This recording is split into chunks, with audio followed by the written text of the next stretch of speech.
Hey there! Welcome back to Twisted Hood.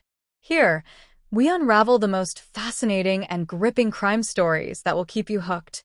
If you're as obsessed with true crime as we are, show some love by hitting that like button, dropping a comment, and subscribing to the channel.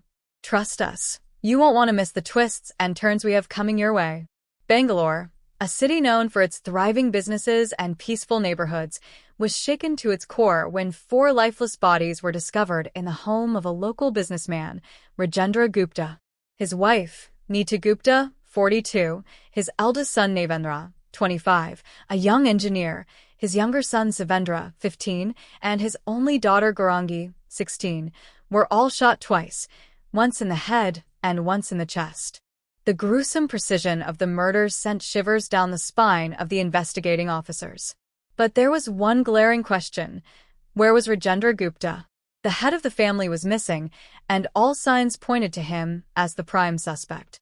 The police wasted no time launching a city-wide manhunt. Rajendra Gupta wasn't just another businessman. His past was soaked in blood. Years ago, he had been convicted of a heinous crime, the brutal murder of his own father, younger brother, and sister-in-law. His rage had stemmed from his father's decision to entrust the family's thriving liquor business to his younger son, Krishna Gupta, instead of him. Enraged, Rajendra had stormed into Krishna's house one fateful night in 1997 and shot both Krishna and his wife in cold blood. Arrested and convicted, he spent 6 years behind bars. But when he was released on parole in 2003, his thirst for power had not waned. Learning that his father was now grooming his orphan nephews, Vicky and Jugnu, to take over the business, Rajendra saw red once again.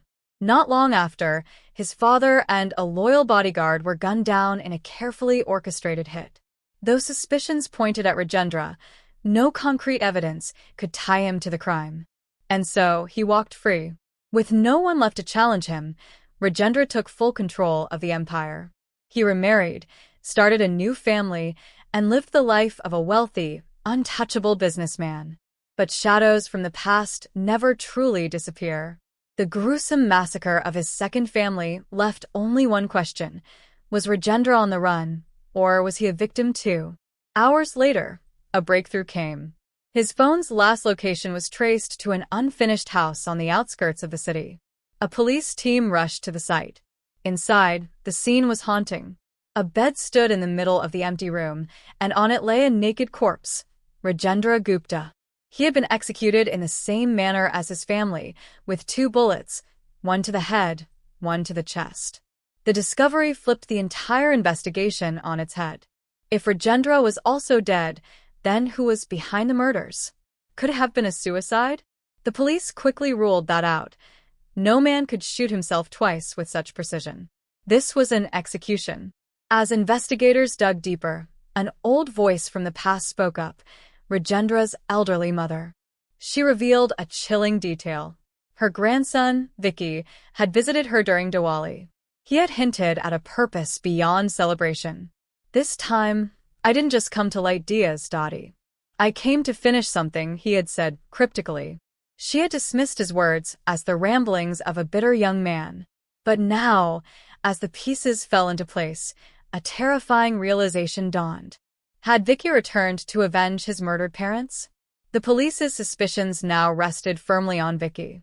Unlike his younger brother Jugnu, who had returned to Delhi after Diwali, Vicky had disappeared the night of the murders. His phone was switched off, and there was no trace of him.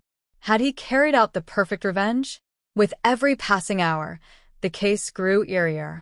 The 5 executions bore the mark of careful planning, systematic, precise, and deeply personal. The naked body of Rajendra suggested something beyond mere murder. It was a statement. But without Vicky in custody, the truth remained elusive. Was this truly the climax of a 28-year-old vendetta?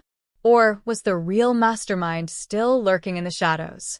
The hunt for Vicky had just begun. That's it in this crime thriller episode. We'll be back soon with more such exciting crime stories. Until then, take care of yourself, stay healthy, and make sure to hit that subscribe button so you're ready for what's next. See you soon!